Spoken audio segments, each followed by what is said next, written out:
enflammé, enflambé pour Dieu ce matin. C'est le fun, hein? C'est un lapsus qui va rester, ça. Dans les annales. Je sais pas, c'est sur vidéo, peut-être.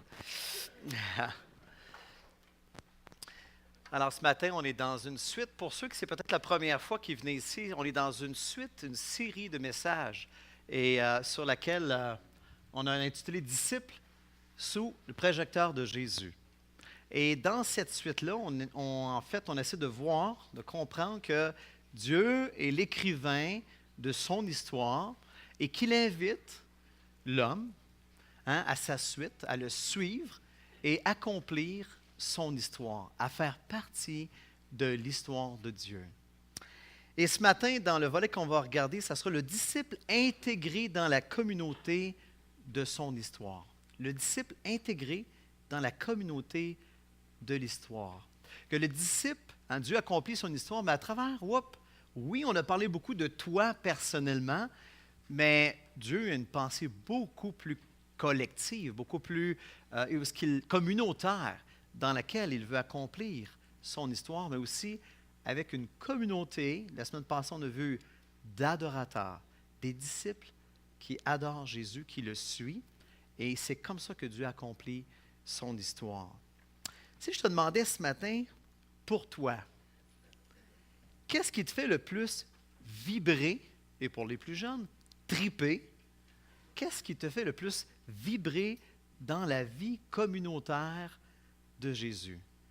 Alors peut-être que tu es ici depuis quelque temps, peut-être depuis longtemps, et tu vis des choses dans lesquelles tu vois Dieu agir et que tu dis « Wow! » J'aimerais vous en raconter une que j'ai vécue dernièrement. Et vous allez voir, c'est une histoire tellement simple, mais en même temps, j'étais bouleversé comment Dieu, même dans les petites choses, travaille dans sa communauté ou à travers sa communauté. Alors ici, au Flambeau, il est en train de réaménager. Moi, j'étais en recherche d'étagères, des tablettes. Y a-t-il rien de plus banal que ça? Tu sais, des tablettes, des étagères pour nos locaux. Et je faisais des téléphones et tout ça, puis je ne trouvais pas et tout ça. Il y avait quelque chose qui pointait, mais c'était trop cher. Et là, finalement, j'ai un téléphone d'un frère de l'église de Cowansville. Jean-Pierre, Bombay, tel magasin à Bromont, ils liquident tout, ils ont tout à vendre, les magasins ferment. Wow! C'est intéressant. Je sais que Paul Marchessault de la Banque alimentaire de SEM, du Centre d'entraide, lui aussi est à la recherche d'étagères. Alors, le Seigneur me met à cœur de l'appeler. Je prends mon sel, je l'appelle. Je dis, Paul, il y a un lot, je donne les détails, à vendre à Bombay au magasin à Bromont. Et Jean-Pierre, il dit, tu sais pas quoi? Il dit, j'étais avec Michel Brisebois, qui est l'autre responsable à Saint-Césaire. Je suis dans mon camion, dans le trafic à Montréal, puis ça fait depuis un matin qu'on cherche des étagères partout à Montréal, puis on n'en trouve pas. Et là, je suis comme, hein? Alors, je lui donne le tuyau, il appelle là-bas, les gars, ils montent à Bromont de Montréal, il arrive là-bas, il fait une offre sur un lot d'étagères, presque neuf, c'est un deal du siècle. Et finalement, moi, je regarde parce que là, c'est lui qui a payé la facture. Là, je me suis dit, bon, ben, je vais en acheter une partie de son lot. Et là, je regarde, je parle à l'exécutif, il dit, on n'a pas une scène pour ça. Pas d'argent. Mon ami. C'est bon, je trouve des tablettes pour tout le monde, mais moi, je n'en ai même pas pour le Flambeau. Mais finalement, Paul, la question, ce n'est pas de lever l'homme ici ce matin. Je dis, Paul, comment tu vas nous charger pour tant de tablettes? Ah, il dit c'est correct. Vous savez, c'est simple ce que je viens de raconter là. Mais vous allez dire, ouais, mais toi, Jean-Pierre, tu es un pasteur, tu vois Dieu à l'œuvre à tous les jours. Non, je suis comme tout le monde, où est-ce qu'on se tourne vers Dieu. Et lorsque je vois Dieu, à travers sa communauté, des frères, un gars qui est à l'église de Cowansville, puis qui travaille là-bas, qui n'est pas au courant, et qui m'appelle, et que moi, je trouve ça incroyable.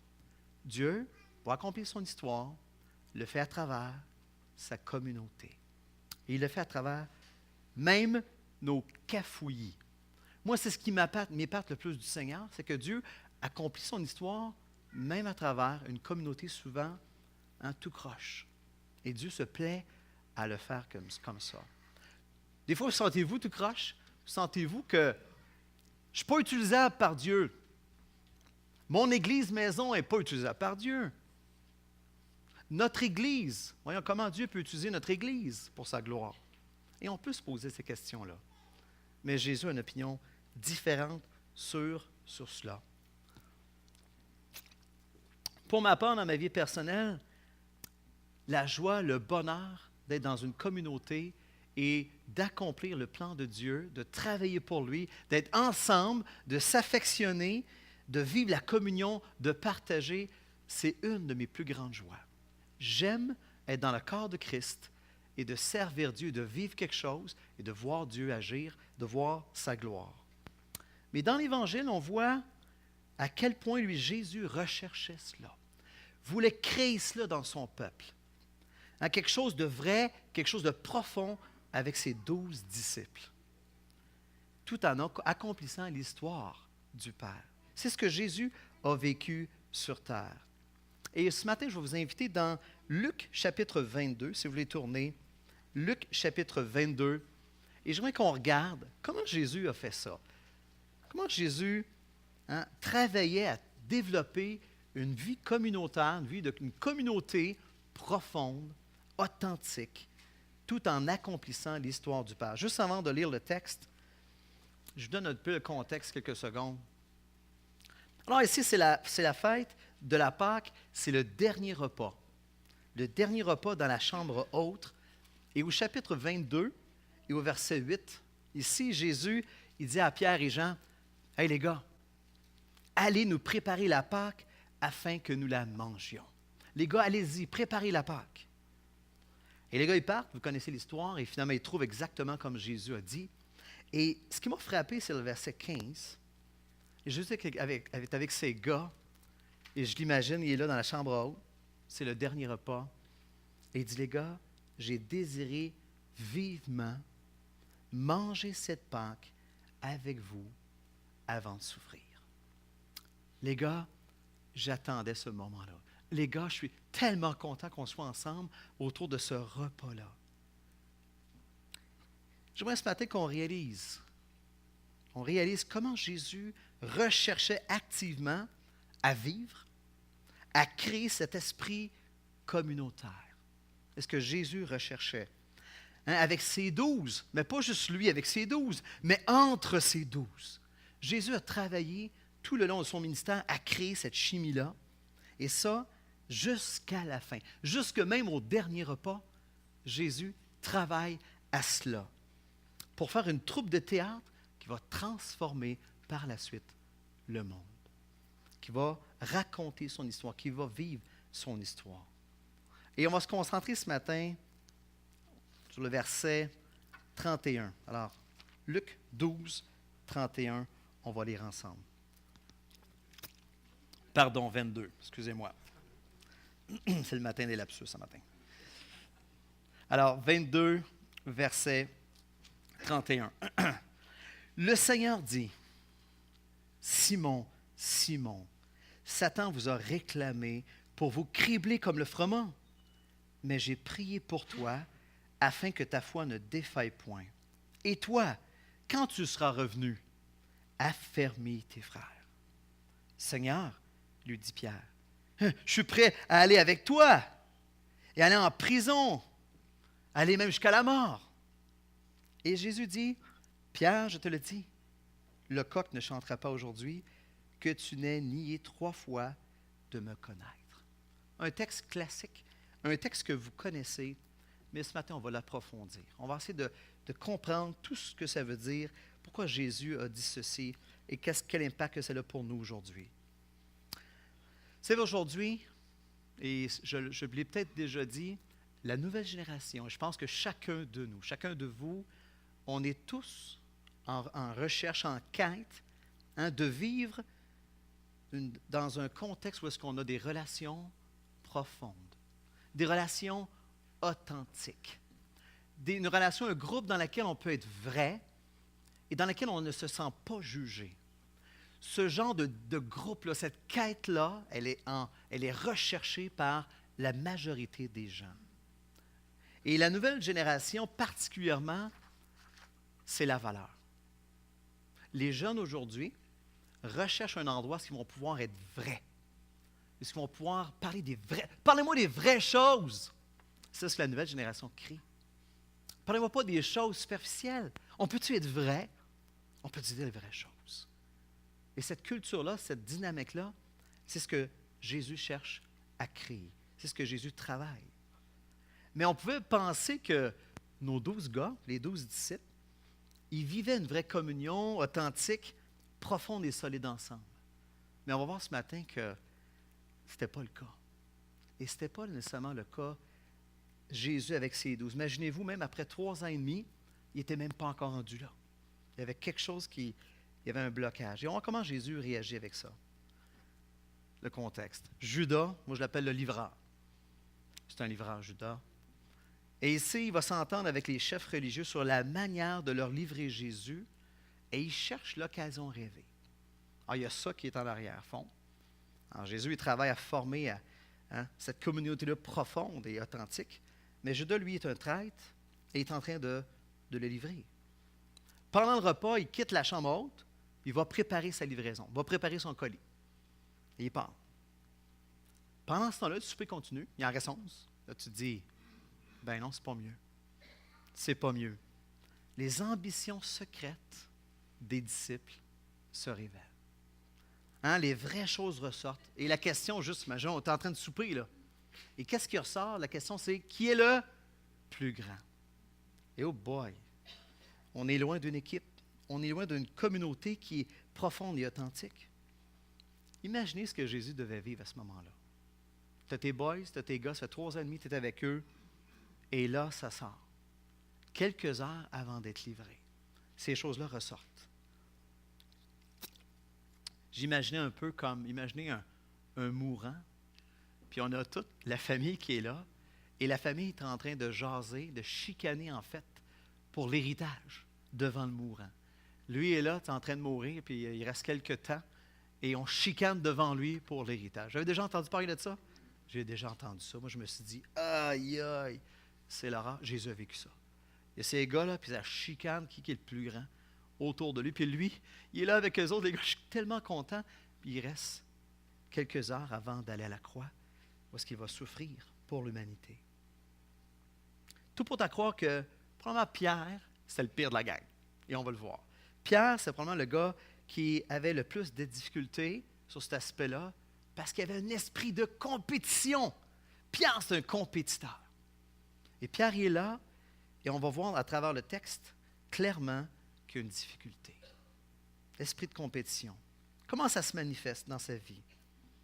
Premièrement, il y a 2 points ici, deux éléments. L'individualiste. L'individualiste. Pierre, il dit, moi, je ne t'abandonnerai jamais, Jésus. Moi, là, je vais aller même en prison pour toi. Moi, là, je vais mourir pour toi, Jésus. Moi, je ne suis pas comme les autres. Même si personne ne te suit, moi, Jésus, je vais toujours te suivre. Je vais toujours être un disciple qui va te suivre. Qu'est-ce que vous remarquez dans son discours? Exactement. Il ne pense pas aux autres. Il parle juste de lui. Il n'y a aucune vision communautaire. Et ça ressort ici. À quelques heures de la mort de Jésus, ça ressort. C'est l'esprit du chacun pour soi. Chacun pour soi. Oh là là, ça va mal à la shop. Ça, c'est la mauvaise nouvelle. On commence avec la mauvaise nouvelle ce matin. Il y a une bonne nouvelle, bien entendu. L'autre chose, c'est un gars qui est trop sûr de lui. Il est vraiment trop sûr de lui. Il se croit vraiment invincible. Il se croit vraiment le meilleur. Moi, je suis un vrai disciple. Il souffre d'une trop grande confiance en soi. Et je dis souvent que l'ennemi, qu'est-ce qu'il fait? Je le répète souvent. Et quand on commence à le voir dans nos vies, autour de nous, l'ennemi essaie toujours de nous emmener sur 2 extrêmes, tout le temps. Alors, soit qu'il va te faire croire, tu es un bon disciple, tu es le meilleur. Regarde comment toi tu es, puis regarde les autres, comment ils ne suivent pas Jésus. Regarde comment ils sont médiocres. Toi, tu es le meilleur. Un bon disciple, moi, je suis invincible. Oui, il va nous emmener à l'autre extrême. Tu n'es pas un bon disciple. Regarde comment tu es. Regarde comment tu n'arrives pas à suivre mes commandements. Regarde comment tu ne prends pas ça au sérieux. Tu ne pries pas assez.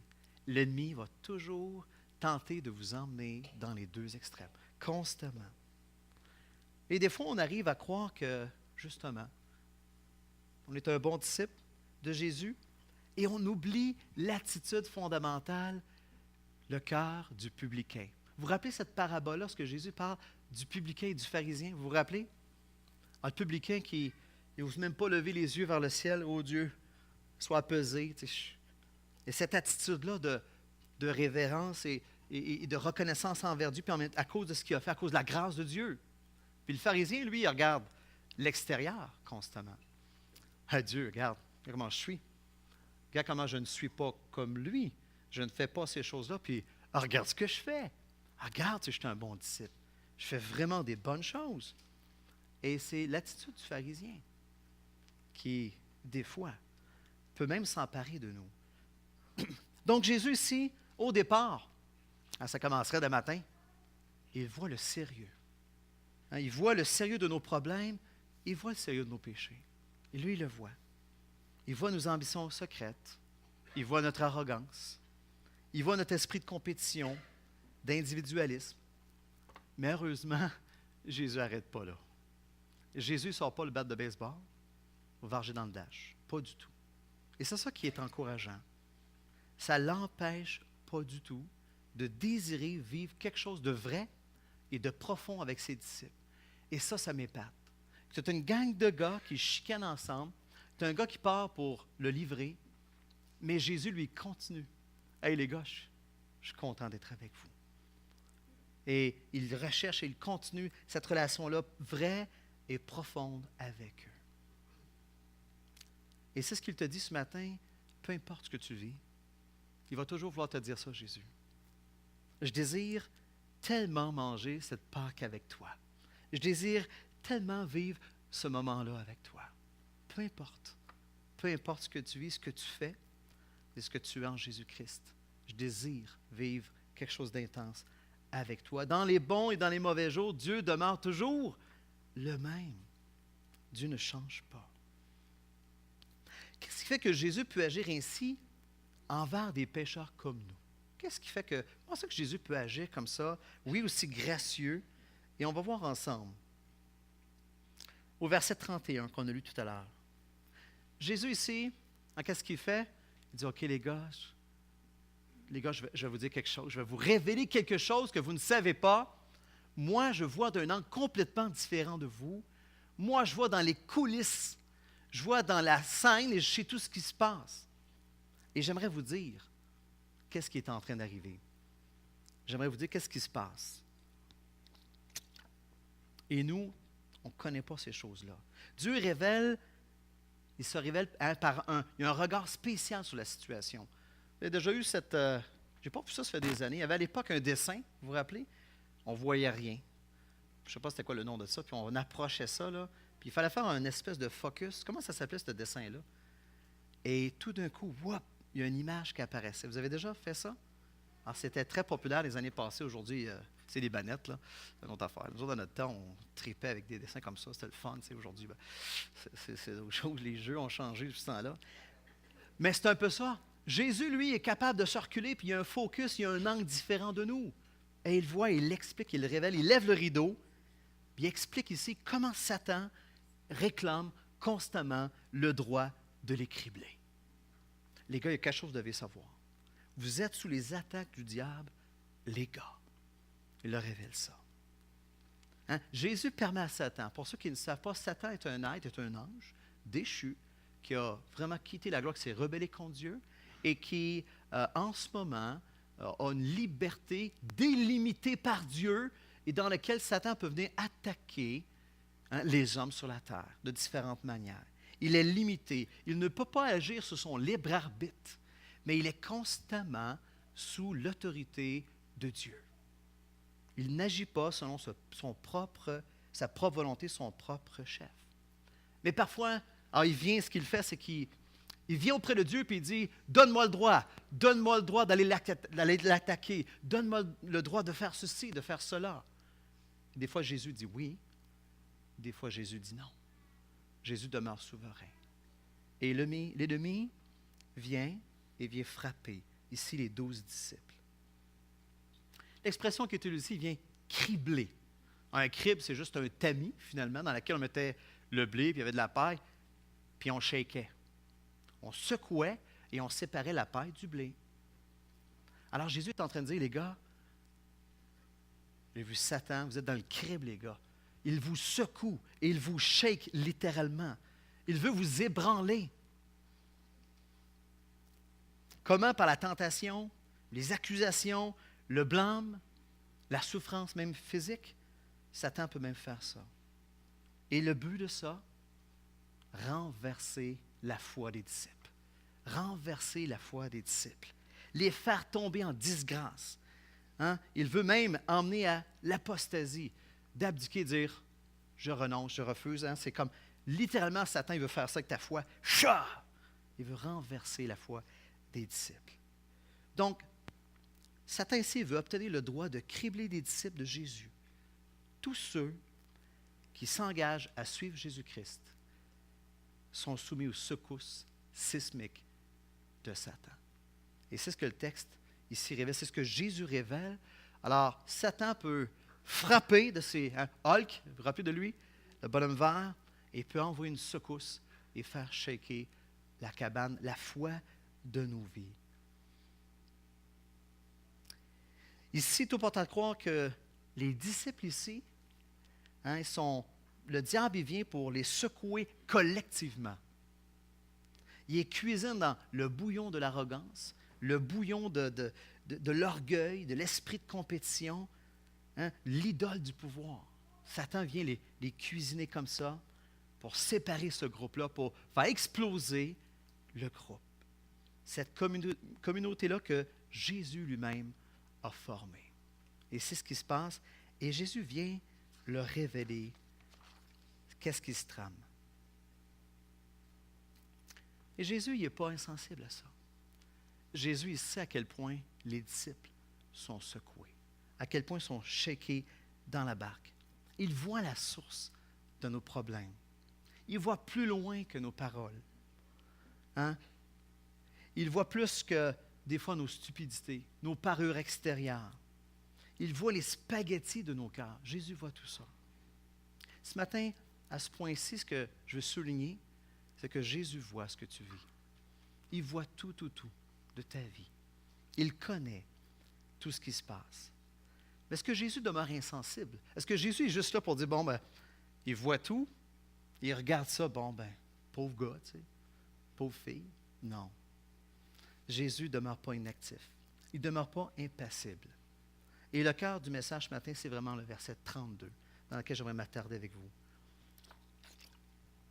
Relisons ensemble. « Mais j'ai prié pour toi, afin que ta foi ne défaille point, et toi, quand tu seras revenu, affermis tes frères. » Ce verset-là est highlighté dans ce texte-là. Jésus s'implique personnellement dans tes luttes et dans tes combats. Alors Jésus, il sait ce qu'il fait, il connaît les gars, il sait ce qui se passe dans leur cœur, mais il se tourne vers Pierre. Il se tourne vers Pierre et le regarde et dit, « Pierre, j'ai prié pour toi, Pierre. Personnellement, j'ai prié pour toi. Je sais que tu as un esprit de compétition. Je sais que tu es un fighter, Pierre. J'ai prié pour toi. » Le mot « prier » ici, dans ce texte-là, a le sens de celui qui intervient en faveur de quelqu'un. Jésus dit à Pierre, « Pierre, j'ai intervenu en ta faveur. J'ai plaidé pour toi. Je suis venu à ta défense pour toi. » Dans le sens de défendre un autre. Jésus ne cesse d'intercéder pour ses disciples. Et ça, c'est rassurant. De savoir que le Seigneur du ciel intercède personnellement pour moi. Quelques exemples bibliques sur le rôle d'intercession de Jésus. Jésus a un rôle d'intercesseur dans Jean 17, versets 6 à 19. Ceux qui prennent des notes, prenez-le en note. Et ici, c'est lorsque Jésus intercède encore pour ses disciples. Particulièrement, c'était 11-là qui l'ont suivi, qui ont persévéré.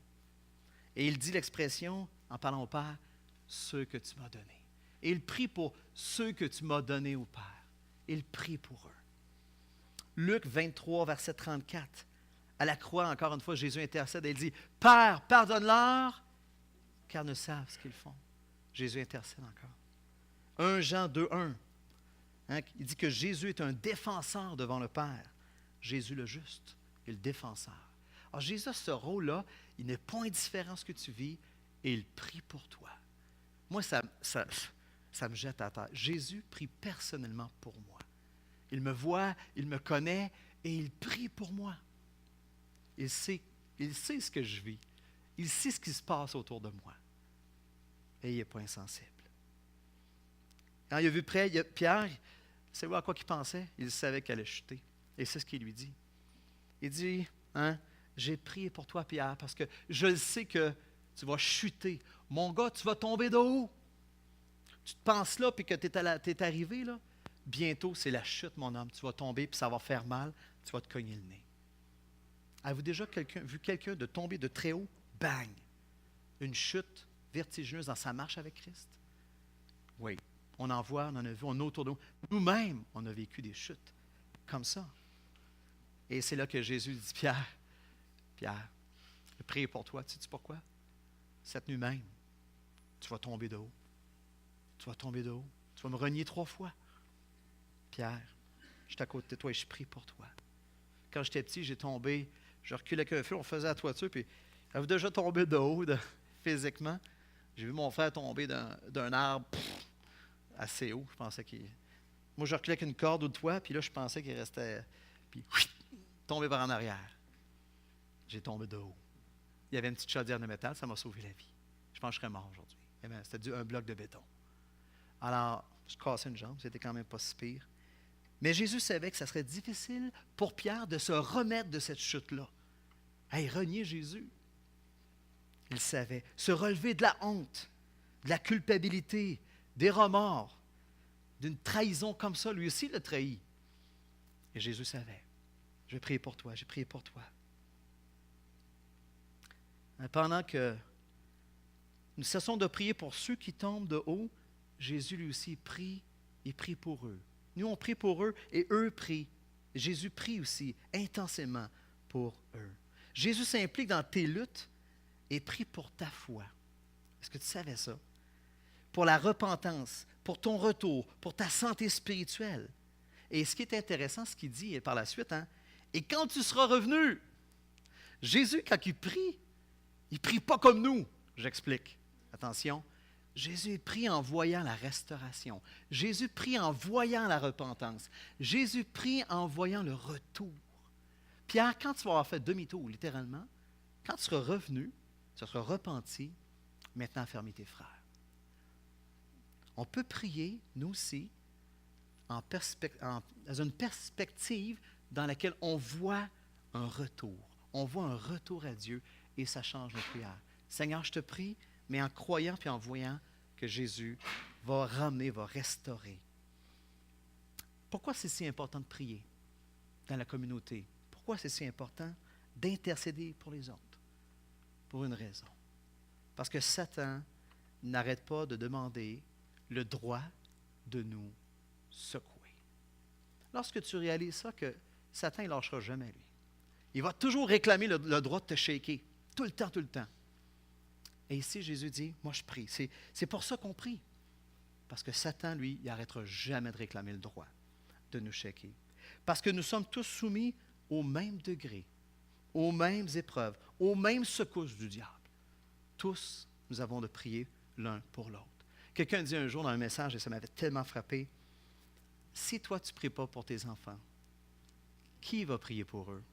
Ça m'a rentré comme un 2x4 dans le front. Hey, j'ai dit, c'est vrai.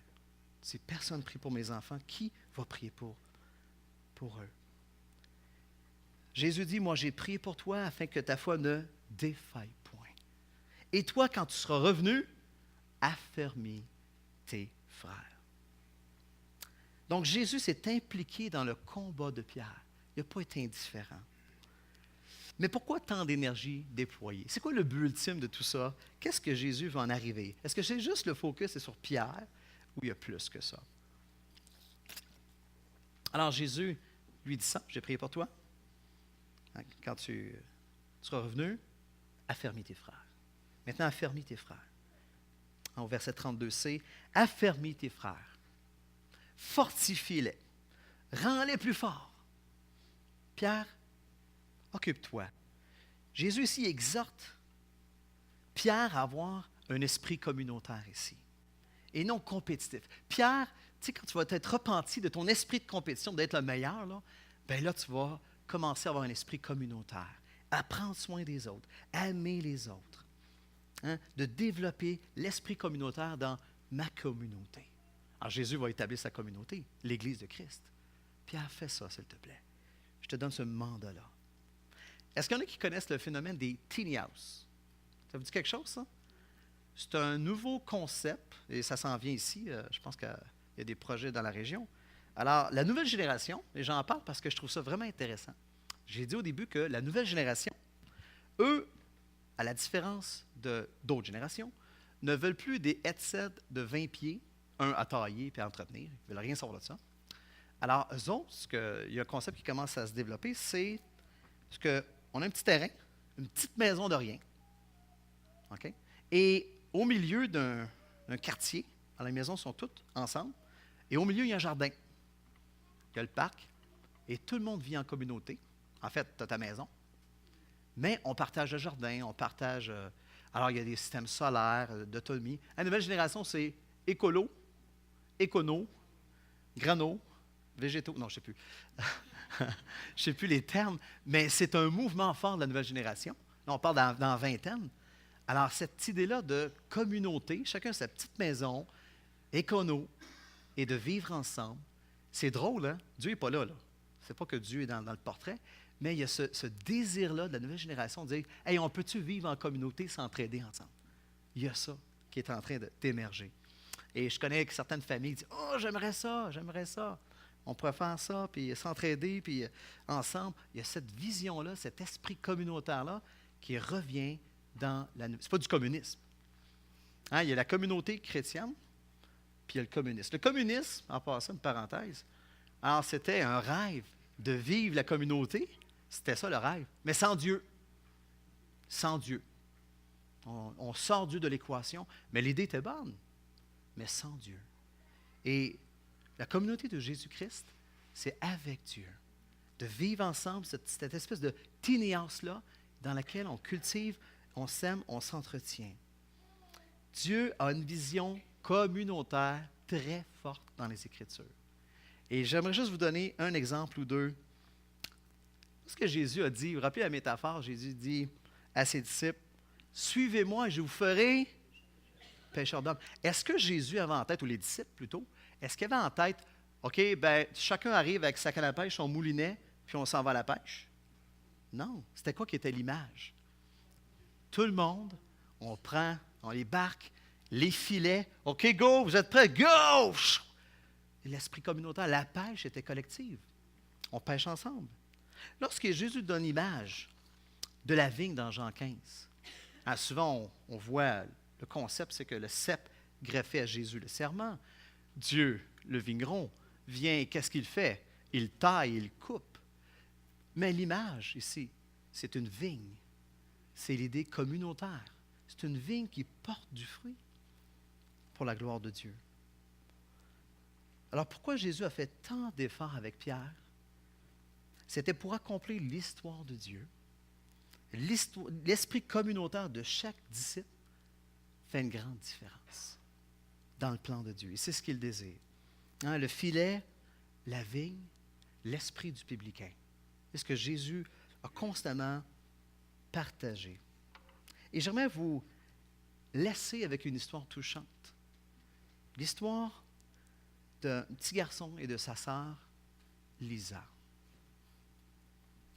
Il y a un jour, il y a une petite fille nommée Lisa qui souffrait d'une rare et sérieuse maladie. Et ses seules chances de récupération semblaient être une transfusion de sang, mais avec celle de son petit frère de 5 ans, qui, lui, il a miraculeusement survécu lui-même au même désastre et qui a réussi à développer, son corps a développé des anticorps nécessaires pour combattre cette maladie-là, mais pas sa sœur Lisa. Donc le médecin, lorsqu'il a vu ça, la seule chance de survie, c'est une transfusion sanguine avec son petit frère. Alors le médecin, il prend le petit garçon, puis il prend le temps d'expliquer la situation au petit gars. Et il demande au garçon s'il voulait donner de son sang à sa petite sœur. À sa sœur plutôt. Et là, sur le coup, il y avait une hésitation. Jusqu'à ce qu'il prit une grande respiration et dit, « Oui, je vais le faire si ça peut sauver Lisa. » Mais regardez bien. Là, la transfusion commence, ça progresse. Il était couché dans le lit à côté de sa sœur, dans un autre lit à côté. Et il souriait, il était content de voir les couleurs sur les joues de sa sœur comme recommencer à revenir. Il était content. Puis son visage, tout d'un coup, a commencé lui-même à pâlir. Et le sourire a commencé à s'effacer. Et là, il a regardé le médecin, il lui a demandé d'une voix tremblante, il dit, « Vais-je commencer à mourir tout de suite? » Le garçon, il n'avait pas bien compris, le médecin. Savez-vous ce que lui avait compris? Lui avait compris qu'en donnant son sang, il mourrait. Il était prêt à mourir pour sauver sa sœur. Wow! Quel esprit communautaire! Un esprit communautaire se sacrifie, comme Jésus-Christ est mort à la croix pour tes péchés.